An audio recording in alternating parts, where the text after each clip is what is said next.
Iran রাশিয়াকে ballistic missile দিলে এর কঠোর জবাব দেবে আমেরিকা। সোমবার এই কথা জানিয়েছেন স্টেট ডিপার্টমেন্টের মুখপাত্র Vedanta Patel.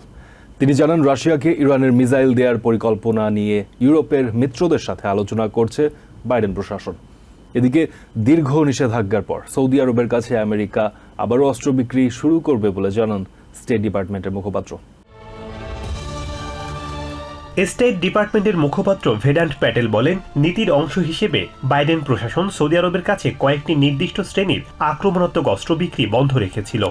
Maintaining sales of systems to the kingdom required to defend itself from attack. সোমবার নিয়মিত প্রেস ব্রিফিংয়ে তিনি বলেন, ইয়েমেনের হুথি বাহিনীর সমর্থকদের হাতে প্রত্যক্ষ ও পরোক্ষভাবে অস্ত্র যাওয়া ঠেকাতে জোর প্রচেষ্টা চালিয়েছে America. To interdict and disrupt illicit arms flows into Yemen in support of the Houthis. তিনি আরো বলেন, ইয়েমেনের প্রতি সৌদি আরবের নীতি বিবেচনা করে সেখানে নির্দিষ্ট কয়েক ধরনের অস্ত্র ব্যবহারের অনুমতি দেয়নি America. Based on Saudi Arabia's policy towards Yemen and efforts to improve civilian. এই মুখপাত্র জানান, কংগ্রেসের তথ্য অনুযায়ী সৌদি আরবের কাছে আবারও নিয়মিত অস্ত্র বিক্রি শুরু করবে আমেরিকা।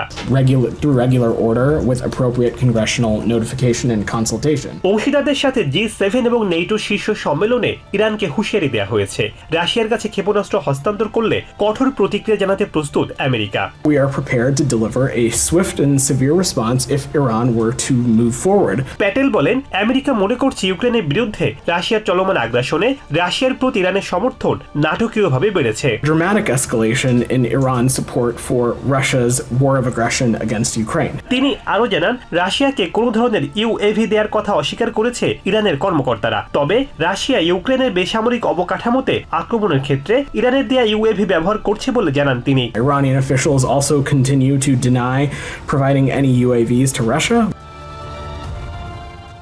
ডিট্রয়েটে কামালা হ্যারিসের সমাবেশে বিপুল লোক সমাগমের ঘটনাকে ভুয়া দাবি করায় ডোনাল্ড ট্রাম্পের কড়া সমালোচনা করছেন ডেমোক্র্যাটরা। ওই সমাবেশে অংশ নেয় মিশিগানের ডেমোক্র্যাটিক সেনেটর ডেবি স্ট্যাবেনো বলেন, ট্রাম্প নিজের ওপর আস্থা হারিয়ে ফেলায় উন্মাদের মতো কথা বলছেন। ট্রাম্পকে অপপ্রচার বন্ধের আহ্বান জানিয়েছেন ডেমোক্র্যাটিক কংগ্রেসওম্যান ডেবি ডিঙ্গল। সাবেক হাউস স্পিকার কেভিন ম্যাকার্থি বলেন, হ্যারিসের সমাবেশে মানুষের উপস্থিতি নিয়ে প্রশ্ন না তুলে তার কাজ নিয়ে ট্রাম্পের উচিত প্রশ্ন তোলা। গত 7 আগস্ট নিজের রানিং মেট টিম ওয়ালসকে সঙ্গে নিয়ে মিশিগানের ডিট্রয়েটে এক নির্বাচনী সমাবেশে অংশ নেন ডেমোক্রেটিক প্রেসিডেন্ট প্রার্থী ভাইস প্রেসিডেন্ট কামালা হ্যারিস। ওই সমাবেশে হ্যারিসের সমর্থনে বিপুল জনসমাগম দেখা যায়। সংবাদ মাধ্যমগুলোর প্রতিবেদন অনুযায়ী প্রায় 15,000 মানুষ তাতে অংশ নেয়। এছাড়া হ্যারিসের আগমনকে ঘিরে বিমানবন্দরেও জড়ো হয় বিপুল সংখ্যক সমর্থক, যার একটি ছবি সামাজিক মাধ্যমে ভাইরাল হয়েছে। তবে ওই ছবিকে ভুয়া দাবি করেছেন রিপাবলিকান প্রেসিডেন্ট প্রার্থী সাবেক প্রেসিডেন্ট ডোনাল্ড ট্রাম্প। রবিবার নিজের সামাজিক মাধ্যম ট্রুথ সোশ্যালে এক পোস্টে ট্রাম্প বলেন, আর্টিফিশিয়াল ইন্টেলিজেন্স ব্যবহার করে ওই লোক সমাগমের ছবিটি তৈরি করা হয়েছে। বাস্তবে এমন কোনো ঘটনা ঘটেনি। হ্যারিসের ওই সমাবেশে অংশ নিয়েছিলেন মিশিগানের Democratic senator Debbie Stabenow. What I was asking you was about Donald Trump's accusation. ট্রাম্পের ওই বক্তব্যের কড়া সমালোচনা করেন স্টেভেনো। My first thought is, geez, it was really weird to be in an empty. স্টেভেনো বলেন, ডোনাল্ড ট্রাম্প নিজের ওপরই আস্থা হারিয়ে ফেলছেন। Can be debunked in 5 seconds. I've never seen a crowd. মিশিগানের ডেমোক্রেটিক কংগ্রেসম্যান ডেবি ডিঙ্গেল হ্যারিসের ওই সমাবেশে শুধু অংশই নেননি, তাতে বক্তব্যও রাখেন তিনি। The energy, the enthusiasm, and sorry, Donald Trump, you're wrong again. ডেবি ডিঙ্গেল বলেন, সমাবেশে শত শত মিডিয়ার উপস্থিতি এবং তাদের ভিডিও দেখার পরও কেউ কিভাবে এমন মিথ্যা তথ্য ছড়াতে পারেন তা তিনি জানেন না। I don't know what's going on with him, quite frankly. এই ডেমোক্রেটিক কংগ্রেসম্যানের মতে এসব মিথ্যা তথ্য ছড়ানোর মাধ্যমে কোনো ফায়দাই হাসিল করতে পারবেন না Donald Trump. I don't think it helps Donald Trump in any credibility whatsoever for him to say. সাম্প্রতিক বিভিন্ন জরিপে দেখা যাচ্ছে জনপ্রিয়তার দৌড়ে ডোনাল্ড ট্রাম্পের চেয়ে বেশ এগিয়ে রয়েছেন ভাইস প্রেসিডেন্ট কামালা হ্যারিস।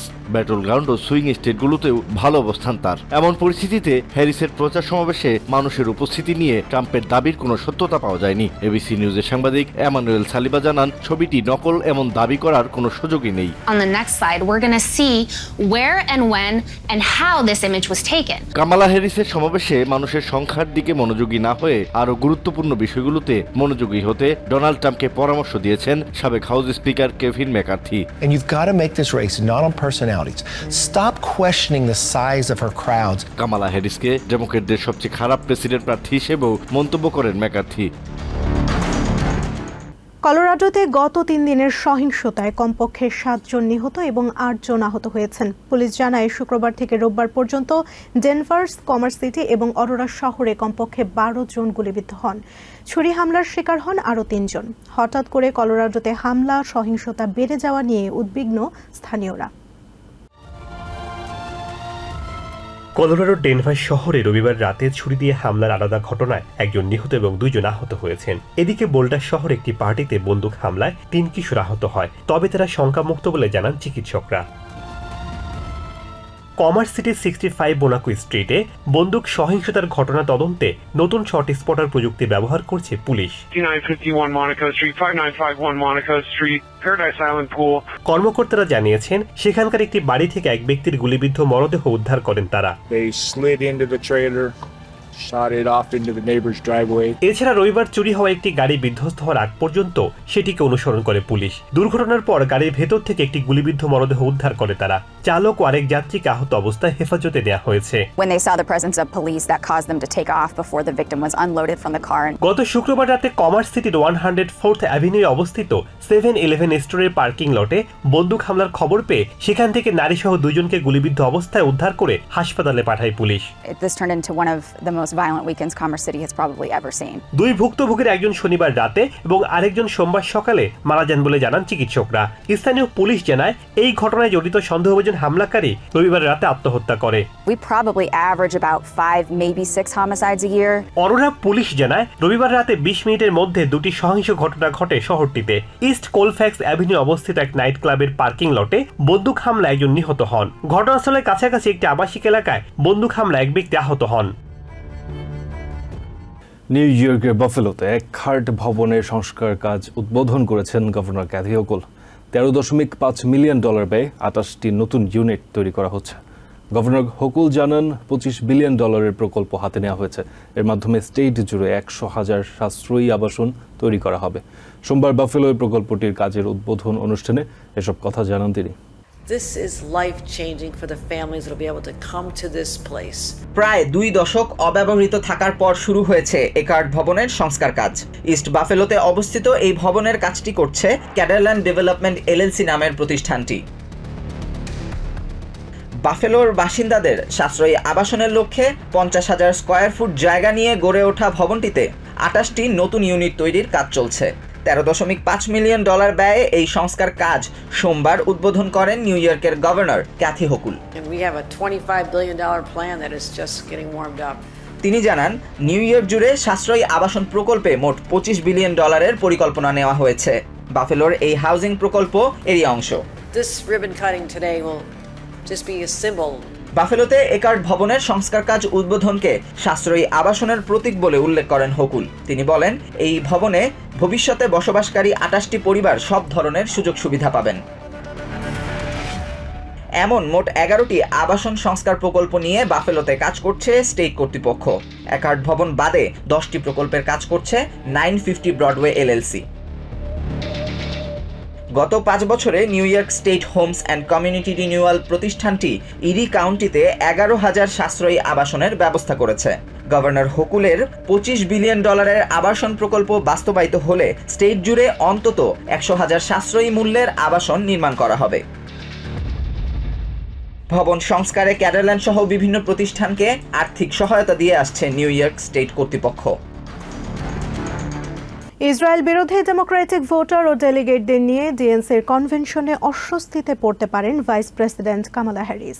আগামী সপ্তাহে ইলিনয়ের শিকাগোতে হতে যাওয়া এই কনভেনশনকে সামনে রেখে বেশ কিছু দাবি জানিয়েছে আনকমিটেড মুভমেন্ট। সংগঠনটির সহ প্রতিষ্ঠাতা লাইলা আলাবেদ বলেন, তাদের ভোট পাওয়ার জন্য কামালাকে নিশ্চয়তা দিতে হবে যে গাজার জন্য একটি মানবিক নীতি গ্রহণ করবে America.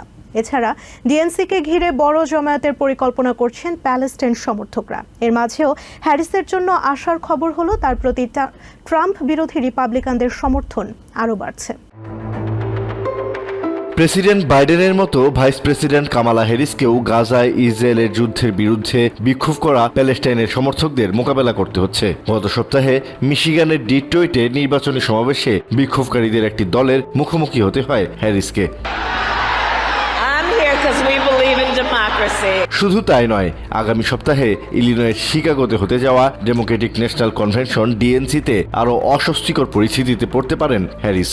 The new York Times এক প্রতিবেদনে বলছে, গাজায় ইসরায়েলের যুদ্ধ বন্ধের দাবিতে সেখানে জড়ো হতে পারেন হাজার হাজার বিক্ষোভকারী। এছাড়া হ্যারিসের সামনে আরেকটি উদ্বেগ, গাজার যুদ্ধে ইসরায়েলকে বাইডেন প্রশাসনের সমর্থন দেওয়ার প্রতিবাদে গড়ে ওঠা সংগঠন আনকমিটেড মুভমেন্ট। এই আনকমিটেড মুভমেন্টের কারণেই ডেমোক্রেটিক প্রেসিডেন্সিয়াল প্রাইমারিতে বিপুল সংখ্যক আনকমিটেড ভোট পড়ে। প্রায় 30 জন আনকমিটেড ডেলিগেটের একটি দল ডিএনসিতে তাদের প্রতিনিধিদের বক্তব্য রাখতে দেওয়ার দাবি জানিয়েছে। Vice President Harris is very empathetic. Uncommitted মুভমেন্টের সহপ্রতিষ্ঠাতা লায়লা এলাবেদ বলেন, কামালা হ্যারিস তাদের এই আন্দোলনের প্রতি সহানুভূতিশীল হলেও তা যথেষ্ট নয়। ইসরায়েলের বিষয়ে বাইডেন প্রশাসনের বর্তমান নীতি পাল্টাতে হবে হ্যারিসকে।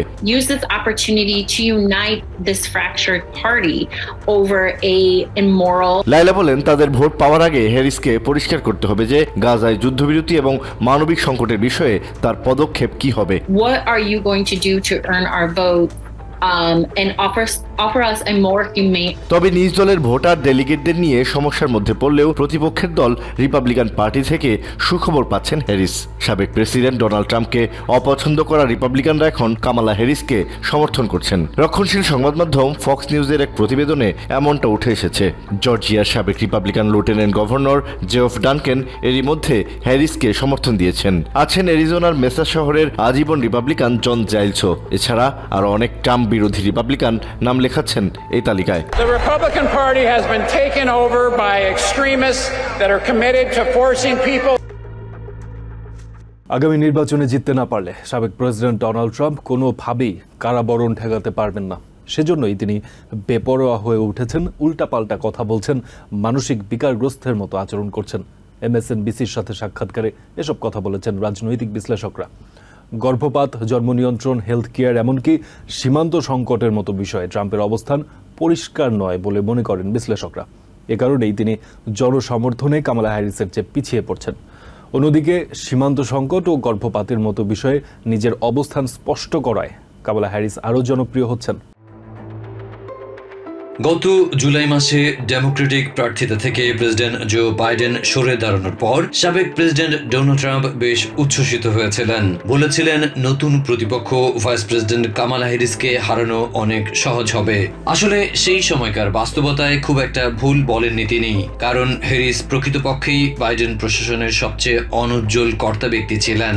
In head-to-head matchups among registered voters, Harris is ahead of Trump 44 to 43%. কিন্তু কি এক জাদু বলে নীল শিবিরের কাণ্ডারির দায়িত্ব পেয়ে রীতিমতো জ্বলে উঠলেন হ্যারিস।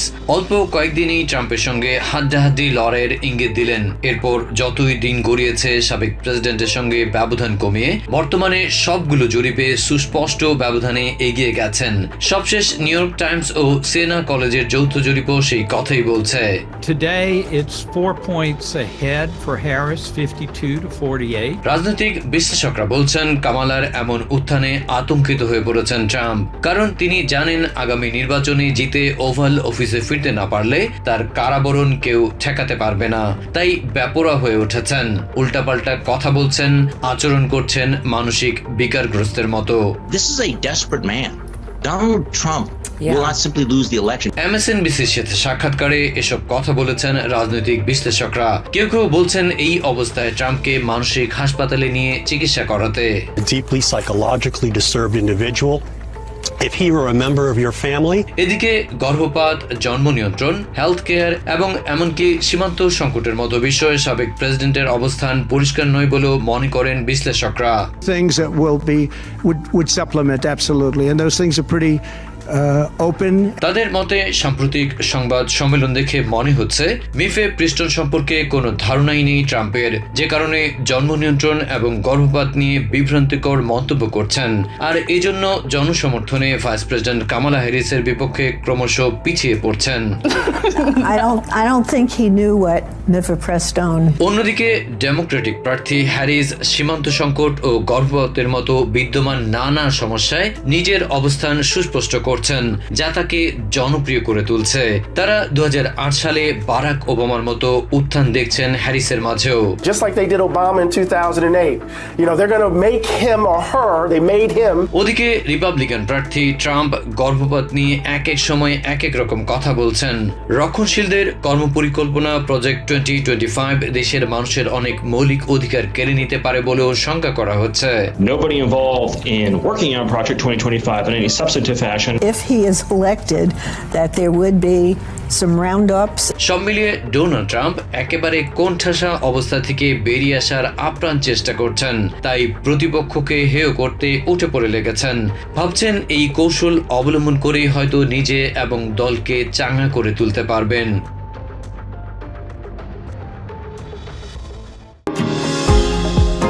নিউ ইয়র্ক থেকে সম্প্রচারিত TVN 24 টেলিভিশন বিশ্বজুড়ে বাঙালির কণ্ঠস্বর।